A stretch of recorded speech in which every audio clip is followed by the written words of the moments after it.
मंडी सचिव और तकनीकी सहायक ग्रुप सी के इस नियुक्ति पत्र वितरण कार्यक्रम के अंतर्गत आज इस समारोह में उपस्थित प्रदेश सरकार में मंत्रिमंडल के मेरे वरिष्ठ सहयोगी, कृषि और कृषि शिक्षा के मंत्री श्री सूर्य प्रताप शाही जी, राज्य मंत्री सरदार बलदेव सिंह गोलक जी,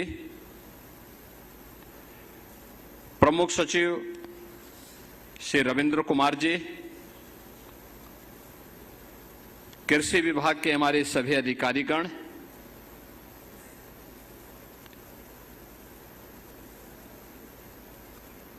प्रदेश की राजधानी लखनऊ में नियुक्ति पत्र वितरण के अंतर्गत हुए आज के इस कार्यक्रम में उपस्थित सभी अभ्यर्थीगण और प्रदेश के अलग अलग जनपदों में आयोजित कार्यक्रमों में उपस्थित सभी जनप्रतिनिधिगण और अभ्यर्थीगण, उपस्थित बहनों और भाइयों, आदरणीय प्रधानमंत्री जी की प्रेरणा से मिशन रोजगार के अंतर्गत नियुक्ति पत्र वितरण के क्रम में अब आज हम यहां पे कृषि विभाग से जुड़े हुए मंडी सचिव और तकनीकी सहायक के नियुक्ति पत्र वितरण के इस कार्यक्रम के साथ यहां पर उपस्थित हुए हैं। मैं सबसे पहले 3,400 से अधिक नवचयनित आप सभी अभ्यर्थियों का हृदय से उत्तर प्रदेश सरकार का कृषि विभाग का हिस्सा बनने के लिए अभिनंदन करता हूं, हृदय से बधाई देता हूं और आपके अभिभावकों को, आपके माता पिता को, आपके गुरुजनों को भी इस अवसर पर हृदय से बधाई देता हूं। मैं धन्यवाद देता हूं अधीनस्थ सेवा चयन आयोग को, जिन्होंने पूरी पारदर्शी तरीके से नियुक्ति की इस प्रक्रिया को संपन्न किया है, क्योंकि आज के दिन पर पारदर्शी तरीके के साथ नियुक्ति की प्रक्रिया को पूरा करना अपने आप में एक चैलेंज है और उसमें भी बिना भेदभाव के आरक्षण के नियमों का पालन करते हुए योग्य अभ्यर्थियों को उनकी मेरिट के अनुसार नियुक्ति पत्र प्राप्त हो जाए, यह एक अत्यंत चुनौतीपूर्ण कार्य है। लेकिन हमारे आयोग और बोर्ड इसको सफलतापूर्वक आगे बढ़ाने का कार्य कर रहे हैं। हमें इस बात को ध्यान में रखना होगा कि जब हम योग्यतम अभ्यर्थियों का चयन बिना भेदभाव के करते हैं तो उसका लाभ पूरे प्रदेश को मिलता है। उनकी प्रतिभा और उनकी ऊर्जा का लाभ पूरा प्रदेश लेता हुआ दिखाई देता है और यही तो पिछले 9-9.5 वर्ष के अंदर डबल इंजन की भारतीय जनता पार्टी की सरकार की उपलब्धियों में से एक महत्वपूर्ण उपलब्धि भी है। मुझे बताते हुए प्रसन्नता है कि इस दौरान हमारी सरकार ने 9,30,000 से अधिक उत्तर प्रदेश के युवाओं को सरकारी नौकरी उपलब्ध करवाने में सफलता प्राप्त की है और एक भी नियुक्ति पर कोई प्रश्न नहीं खड़ा कर सकता। हमने पहले दिन से तय कर रखा है कि जो 17 के पहले की परिपाटी थी कि नियुक्ति का विज्ञापन निकलता था, चाचा भतीजे की जोड़ी और महाभारत का पूरा खानदान फिर वसूली के लिए प्रदेश भर में निकल पड़ता था। नौजवान भटकता रहता था, परिणाम नहीं आता था और अंततः माननीय न्यायालय को कोर्ट में स्टे लगाना पड़ता था, न्यायालय को स्टे करना पड़ता था। समय और उम्र खराब होती थी हमारे युवाओं की। लोग ये मानते थे कि ये युवा किसी लायक नहीं, क्योंकि ये नौकरी नहीं प्राप्त कर रहा है। गलती युवा की नहीं होती थी, गलती उन आयोगों और बोर्डों में बैठे हुए और उस समय की सरकारों में बैठे हुए सरकारी तंत्र में भ्रष्ट उन राजनेताओं की और उन लोगों की होती थी जो बेईमान और भ्रष्ट किस्म के लोग वहां बिठा दिए गए थे। और हमने पहले दिन कहा था कि अगर ये सरकार अपराध और अपराधियों के प्रति जीरो टॉलरेंस की नीति के तहत कार्य कर रही है तो हम नकल माफिया की भी और विभिन्न संस्थानों में बैठे हुए माफिया की कमर को भी तोड़ेंगे और उसके आकाओं को भी हम जमीन आसमान दिखाने का काम करेंगे। आपने देखा होगा इस दौरान हम लोगों ने बड़े पैमाने पर कार्रवाई की, माफिया की संपत्ति को जब्त करवाया, उससे वसूली करवाया और नियुक्ति प्रक्रिया को और पारदर्शी तरीके से संपन्न करते हुए 9,30,000 से अधिक नौजवानों को हमने सफलतापूर्वक पारदर्शी तरीके से बिना भेदभाव के प्रदेश के अंदर सरकारी व्यवस्था में नौकरी देने में सफलता प्राप्त की। और मैं आज जब यहां पे 3,400 से अधिक कृषि तकनीकी सहायक और मंडी सचिवों को नियुक्ति पत्र वितरण के इस कार्यक्रम के साथ जोड़ रहा हूं, मैं प्रदेश भर के युवाओं को इस बात के लिए आश्वस्त कर रहा हूं कि अगले 6 महीने के अंदर, नोट करिए, अगले 6 महीने के अंदर 1 लाख नौजवानों को फिर सरकारी नियुक्ति पत्र अलग अलग स्टेज में हर सप्ताह उपलब्ध करवाने जा रहे हैं। 1 लाख सरकारी नियुक्ति पत्र हम देने जा रहे हैं। अनुमान करिए 1 लाख। यूपी के अंदर कभी ये कल्पना होती थी, यहां हम 6 महीने के अंदर ही 1 लाख नौजवानों के सरकारी नियुक्ति पत्र दे दिए। सारी परीक्षाएं पूर्ण हो गई, रिजल्ट की प्रक्रिया चल रही है और उनको ससमय निकालने के लिए मैं आयोग और बोर्डों से भी कहूंगा, समय सीमा को और सीमित करना। एक नौजवान को भटकने की नौबत नहीं आनी चाहिए। हमें बुरा लगता है जब कोई युवा कहता है कि हमने परीक्षा दी है, परिणाम अभी तक नहीं आ पाया। हम आयोग और बोर्डों की बैठक लेते हैं और उनसे कहते हैं कि भाई सारी प्रक्रिया आपको इतनी स्वतंत्रता दे रखी है, परिणाम भी इस समय पे लाइए। पहले होता क्या था, आप भी इसी प्रदेश में पढ़े होंगे, यूपी बोर्ड की परीक्षा होती थी, 3 महीने लगते थे परीक्षा में। हाई स्कूल या इंटरमीडिएट बोर्ड की परीक्षा में 3 महीने लगते थे, 3 महीने परिणाम आने में, 6 महीने तो साल में ऐसे ही बर्बाद होते थे। फिर अगले 3 महीने तो भाई फिर प्रवेश की प्रक्रिया अलग है, पर्व और त्योहार अलग हैं, तो 3 महीने ये, जब 9 महीने यही बर्बाद होते थे, 3 महीने भी बच्चों को पढ़ाई के लिए नहीं मिल पाते थे। और तब सरकार क्या बोलती थी कि नकल तो हमारा जन्मसिद्ध अधिकार है, यानी नकल करवाते थे, नौजवान को किसी लायक नहीं छोड़ते थे। सस्ती लोकप्रियता हासिल करने के लिए उन्होंने प्रदेश के नौजवानों के सामने पहचान का संकट खड़ा किया था। तात्कालिक रूप से नौजवान को लगता था कि हितैषी नहीं थे, दुश्मन थे युवाओं के, जिन्होंने पहचान का संकट खड़ा किया था आपके सामने। और आज जो 6 महीने लगते थे परीक्षा में, हमने उसको घटा करके, मैं जब पहली बैठक किया था 2017 में, मैंने आज बोर्डों से, उत्तर प्रदेश माध्यमिक शिक्षा बोर्ड को बुलवाया।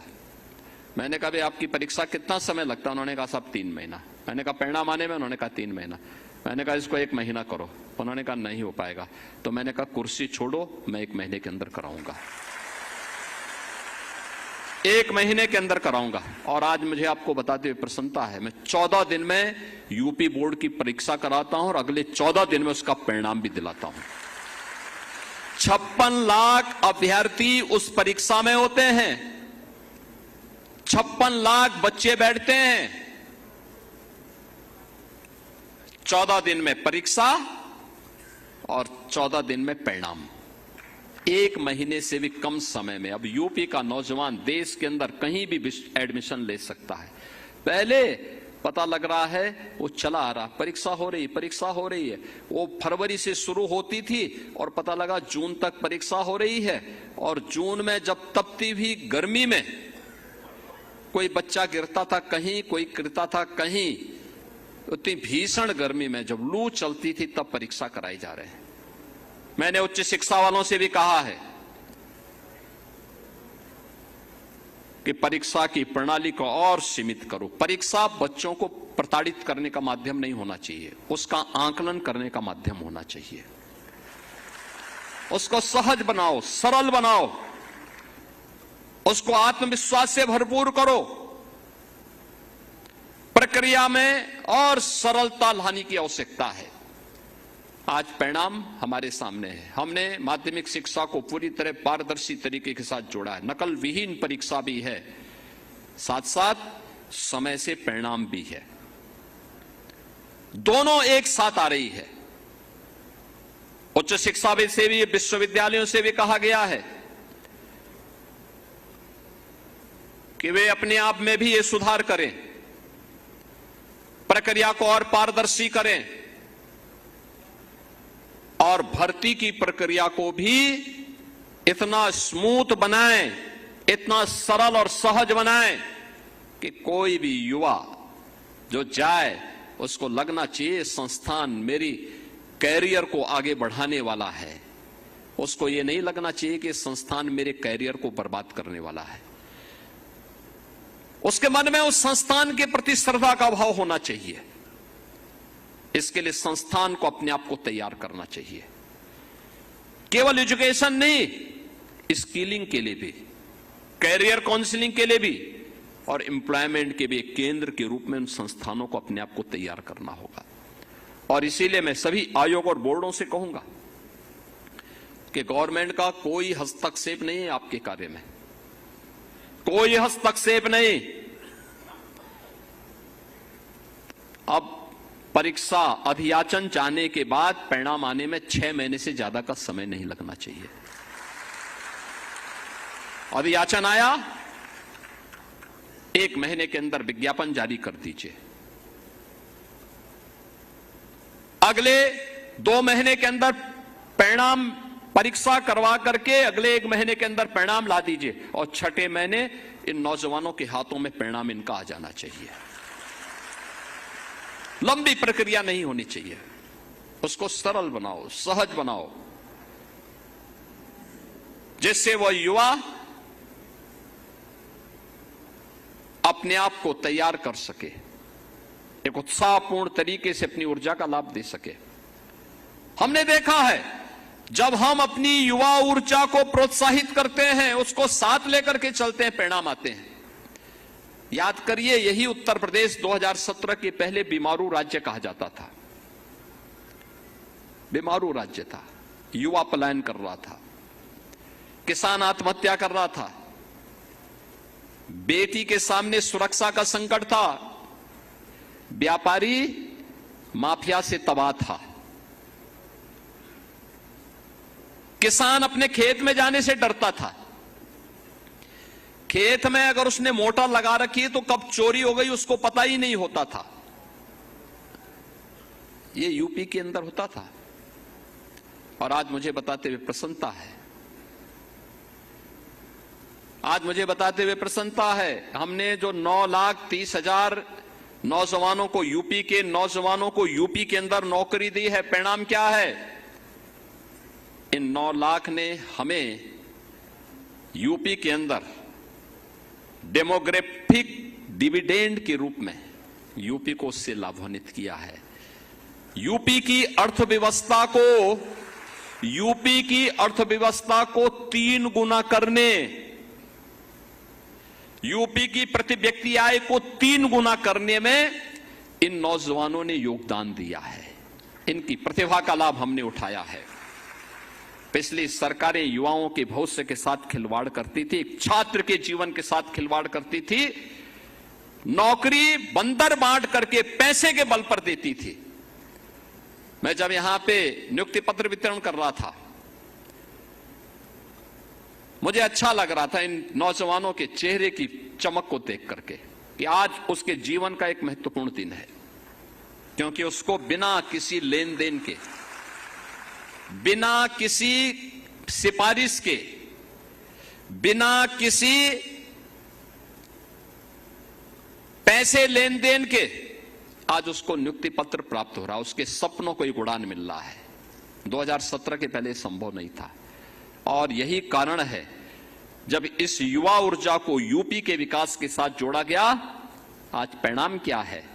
ये युवा यूपी को बीमारू राज्य से उभार करके भारत के टॉप 3 इकोनॉमी के रूप में उत्तर प्रदेश को स्थापित करने में सफल हुआ है। परिणाम यहां से आता है। कोई सरकार ये कहे कि हम युवाओं की उपेक्षा करके विकास कर लेंगे, परिणाम ला देंगे, ये दिवा स्वप्न है, कभी नहीं हो सकता।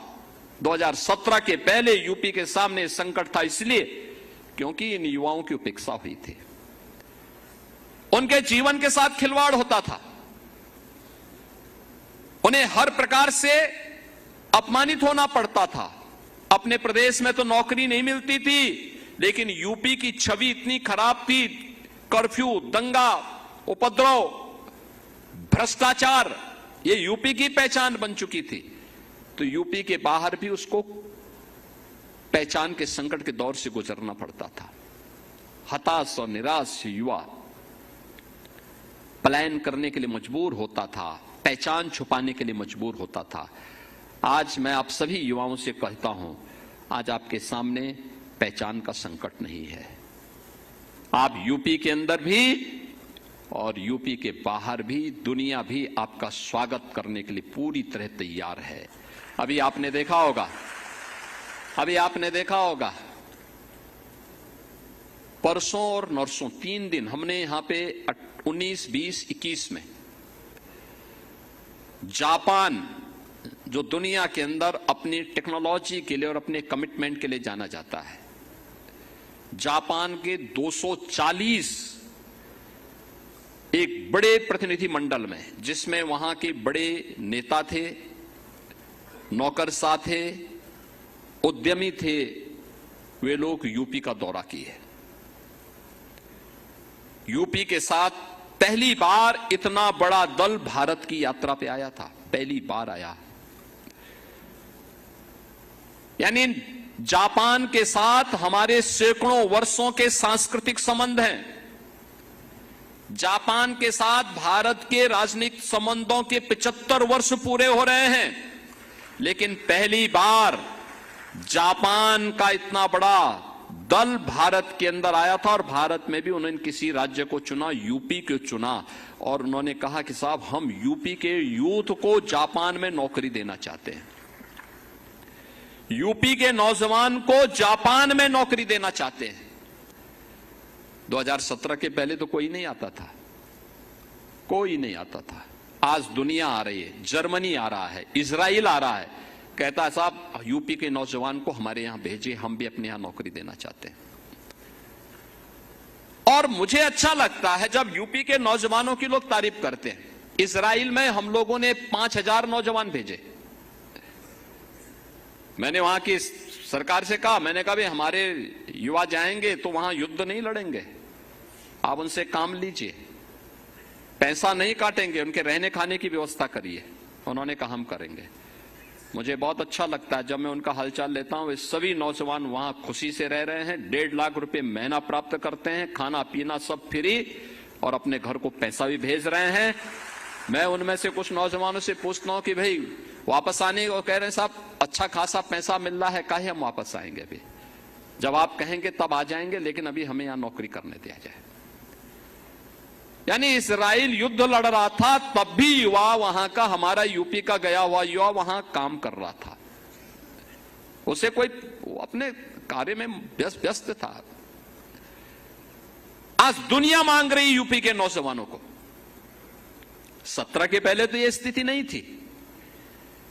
आज यूपी के अन्नदाता किसान के खेत से कोई मोटर चोरी करके नहीं लेके जाता है। उसको मालूम है कोई चोरी करेगा तो अगले दिन लंगड़ जरूर हो जाएगा।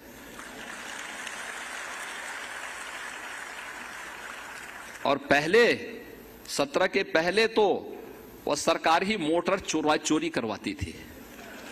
हाँ, वही लोग चोरी करवाते थे। चोर कोई दूसरा थोड़े था, वही चोरी करवाते थे। बिजली देते नहीं थे, बिजली गायब। कल मैं रायबरेली गया था, पता लगा कि वहां क्या पूरे प्रदेश के अंदर वही स्थिति थी। एक सप्ताह दिन में, एक सप्ताह रात्रि में बिजली आती थी। तो मैंने कहा चलो एक सप्ताह तो देते थे ना। कहा नहीं साहब, वो भी 3 घंटे की बिजली। 3 घंटे की बिजली, क्या विकास कोई करेगा? 3 घंटे बिजली। और हम लोग यूपी देश के अंदर उन राज्यों में है जो किसानों को अपने यहां सर्वाधिक बिजली देता है। लगभग 10 घंटे की बिजली हम यूपी के किसानों को देते हैं, और बिजली भी फ्री में देते हैं। यानी सरकारी ट्यूबवेल में तो बिजली फ्री ही है। 16 लाख से अधिक ट्यूबवेल ऐसे थे जो ट्यूबवेल निजी क्षेत्र के लगाए गए थे। वे किसान अपने बिजली देते थे, लगभग 3000 का बिल देने के लिए मजबूर होना पड़ता था। 3000 करोड़ रुपए उससे प्रदेश सरकार को मिलते थे। हमने वह भी माफ कर दिया, कहा कि प्रदेश सरकार पैसा देगी, किसान के ऊपर भार नहीं आना चाहिए। पहली बार उत्तर प्रदेश में किसान को न्यूनतम समर्थन मूल्य का दाम मिला है, पहली बार मिला है। गन्ना किसान तबाह था। 2017 के पहले जब हम 17 में आए थे, प्रदेश के अंदर गन्ना किसान को 2009 से ही उसका गन्ना मूल्य बकाया था अलग अलग चीनी मिलों पर। 2007 से 17 के बीच में तत्कालीन समाजवादी पार्टी और बहुजन समाज पार्टी ने 29 चीनी मिलों को बंद किया था। 21 चीनी मिलों को औने पौने दाम में बेच दिया था। हमारे गोरखपुर मंडल की एक चीनी मिल, जिस चीनी मिल की केवल स्क्रैप ही स्क्रैप, उस समय हमारे कृषि मंत्री विधायक थे, और उन्हीं के जनपद की एक चीनी मिल मात्र 3 करोड़ रुपए में बेची गई थी। जबकि अगर उसके स्क्रैप ही स्क्रैप को बेचते तो भी उसका दाम 10 करोड़ मिलता उस समय। और जमीन के दाम आज के दिन पर अगर उस जमीन को देखेंगे, उस जमीन की कीमत आज के दिन पे 1000 करोड़ रुपए की है। हमने उस माफिया को उठाने नहीं दिया था उस समय पे, सांसद था मैं, लेकिन आंदोलन हम लोगों ने किया था। इस सरकारी जमीन पर डकैती नहीं डालने देंगे।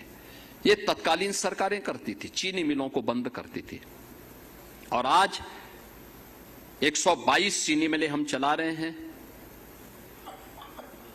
3,25,000 करोड़ रुपए अब तक हम गन्ना किसानों के खाते में सीधे डीबीटी के माध्यम से पैसा भेज चुके हैं।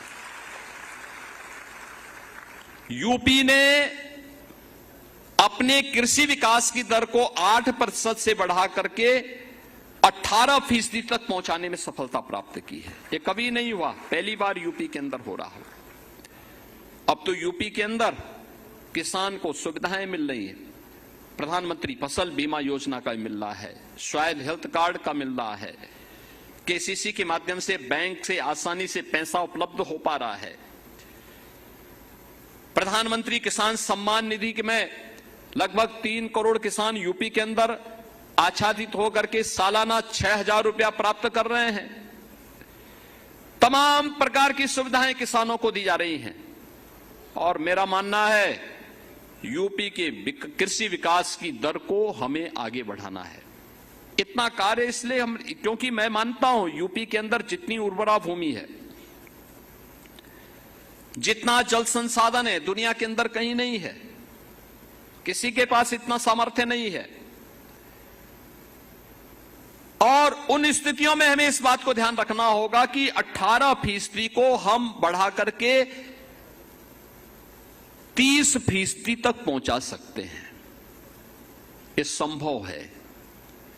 इसके लिए हमें उन्हें अच्छी क्वालिटी के बीज उपलब्ध करवाने पड़ेंगे। और चौधरी चरण सिंह जी के नाम पर लखनऊ में सीड पार्क का निर्माण का कार्य प्रारंभ हो रहा है।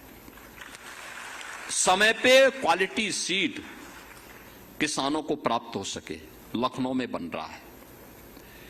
कृषि विज्ञान केंद्र 17 के पहले किसान कहीं एजेंडे में नहीं था। तत्कालीन सरकार के एजेंडे में किसान था ही नहीं। मुझे याद है 2014-15 में हुदहुद एक साइक्लोन आया था। उसके कारण असमय अतिवृष्टि की स्थिति पैदा हुई थी। साल भर ऐसे ही है जैसे इस बार अल नीनो है, असमय बारिश, अतिवृष्टि, अनावृष्टि।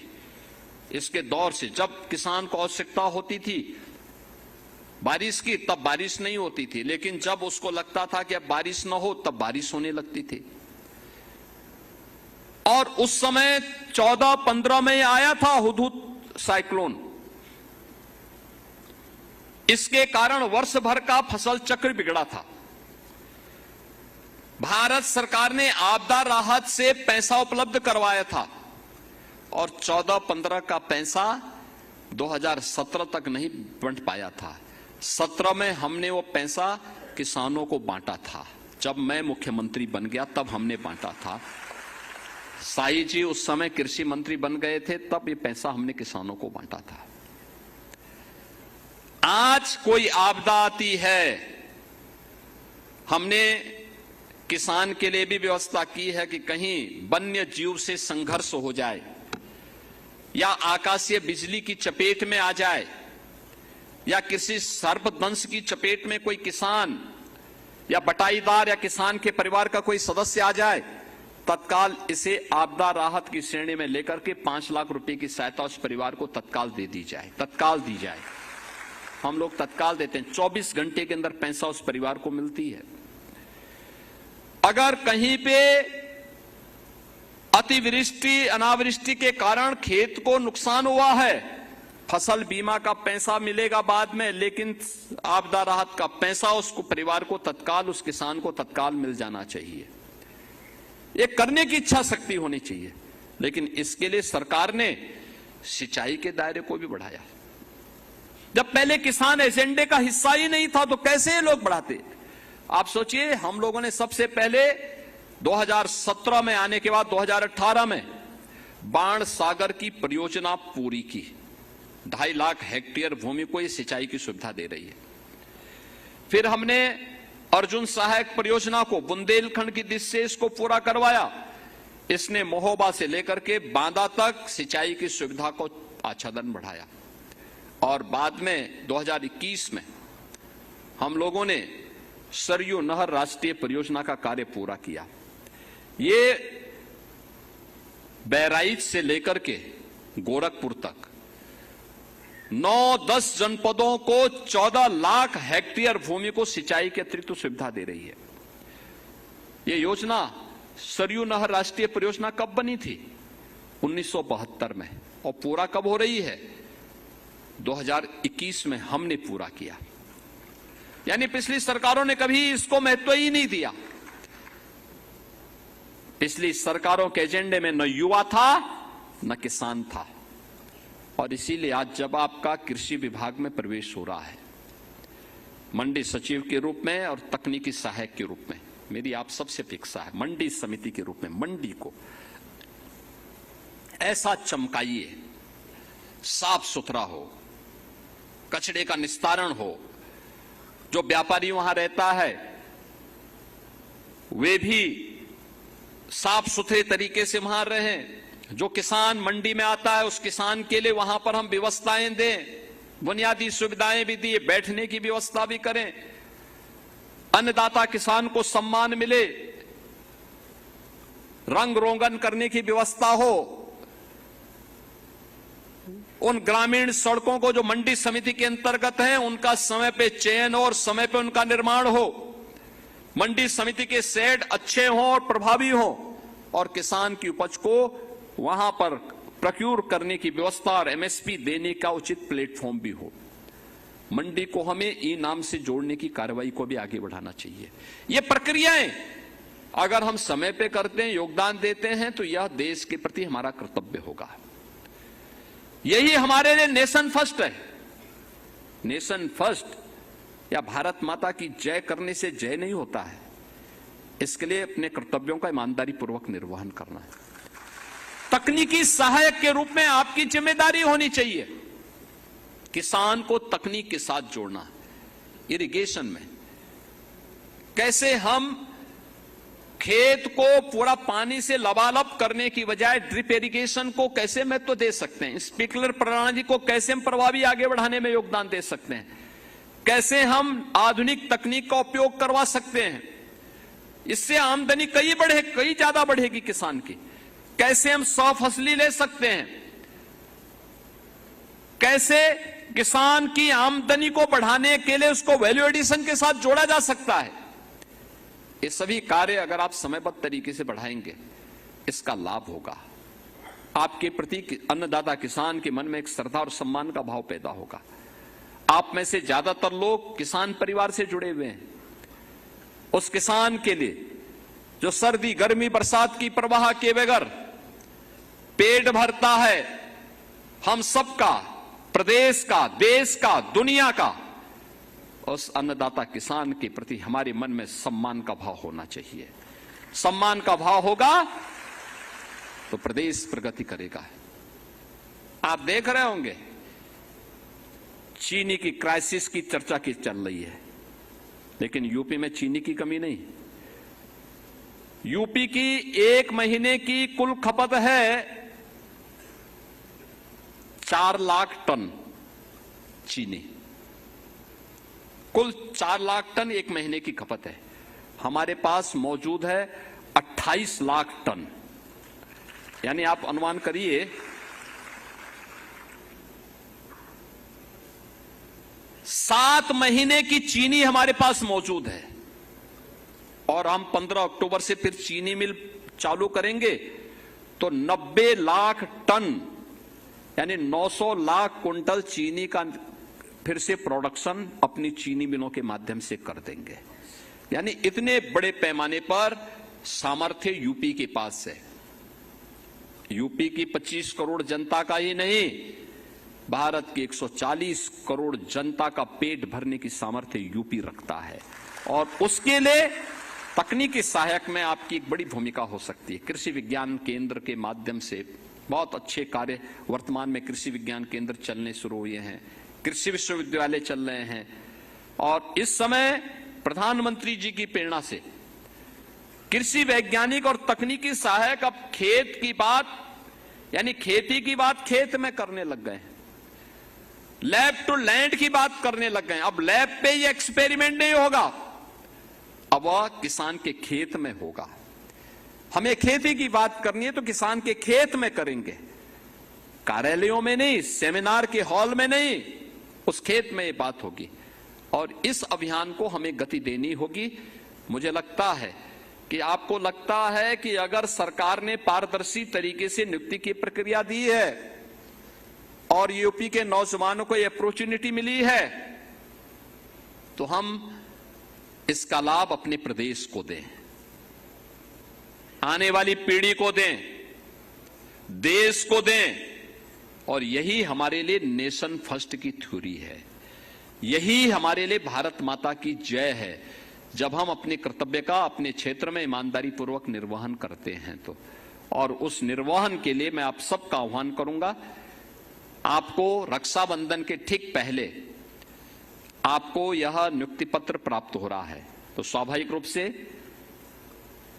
जिन बेटियों को यह नियुक्ति पत्र प्राप्त हो रहा है उनके परिवार के सदस्यों को तो खुशी होगी ही, लेकिन जिन नौजवानों को भी प्राप्त हो रहा है उनकी बहनों को और उनकी माताओं को और भी प्रसन्नता होगी। मैं इस अवसर पर उनके अभिभावकों को हृदय से उनका अभिनंदन करता हूं, आपको बधाई देता हूं और विश्वास करता हूं कि उत्तर प्रदेश को एक आत्मनिर्भर और उत्तर प्रदेश, विकसित उत्तर प्रदेश बनाने के लिए आप सब अपने अपने क्षेत्र में अपना योगदान देंगे। इस विश्वास के साथ आप सबके प्रति मेरी मंगलमय शुभकामनाएं हैं।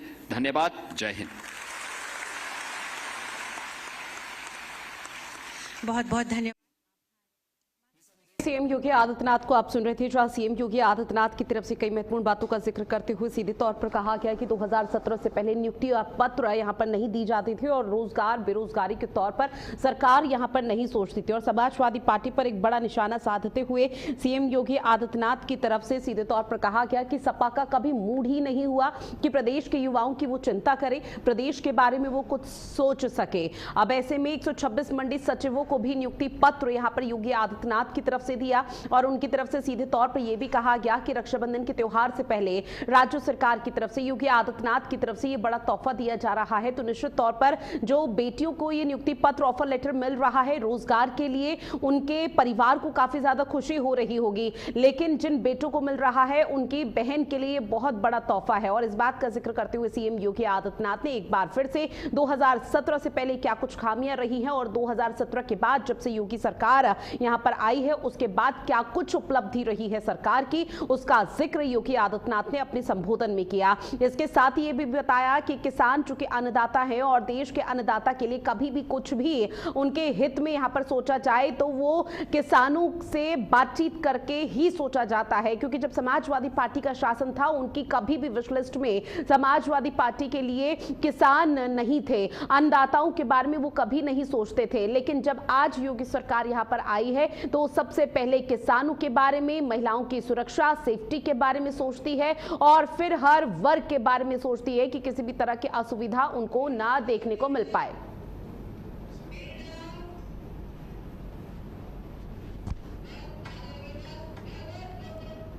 और 3,446 तकनीकी सहायक को नियुक्ति पत्र योगी आदित्यनाथ की तरफ से दिया गया। और ऐसे में यह बेहद महत्वपूर्ण कार्यक्रम राजधानी लखनऊ के लोक भवन में आयोजित हुआ, जहां 126 मंडी सचिवों को भी नियुक्ति पत्र यहां पर योगी आदित्यनाथ की तरफ से बांटे गए। और तमाम जो वहां पर लोग और छात्र पहुंचे हुए थे जो रोजगार की तलाश में लंबे समय से हैं, उनको भी सीएम योगी आदित्यनाथ की तरफ से नियुक्ति पत्र देते हुए बताया गया कि उनका जीवन अब पूरी तरह से बदल जाएगा। अभी हाल फिलहाल में जापान के डेलीगेशन के साथ मुलाकात हुई थी। अपने संबोधन में सीएम योगी आदित्यनाथ ने यह भी मेंशन किया कि जापान की डेलीगेशन यहां पर जो निवेश के लिए सबसे पहले किसी राज्य को ढूंढ रहे हैं तो वो उत्तर प्रदेश, और उसके पीछे की एक महज वजह ये कि वहां की कानून व्यवस्था बेहतर हो चुकी है, लॉ एंड ऑर्डर अब इतना बेहतर हो चुका है कि विदेशों से कंपनियां इन्वेस्ट करने के लिए, निवेश करने के लिए अगर किसी राज्य को चुनती है तो वो सिर्फ उत्तर प्रदेश है। ऐसा कभी समाजवादी पार्टी शासन में नहीं हुआ, बल्कि जापान का जो डेलीगेशन था वो लंबे समय से कोशिश ये कर रहा था कि किसी तरह से भारत में किसी राज्य में निवेश कर सके, लेकिन समाजवादी पार्टी ने कभी भी यहां पर निवेश के लिए जापान की डेलीगेशन से बात नहीं की। और चलिए बुलेटिन में इतना ही। आप बने रहिएगा भारत अपडेट के साथ। नमस्कार।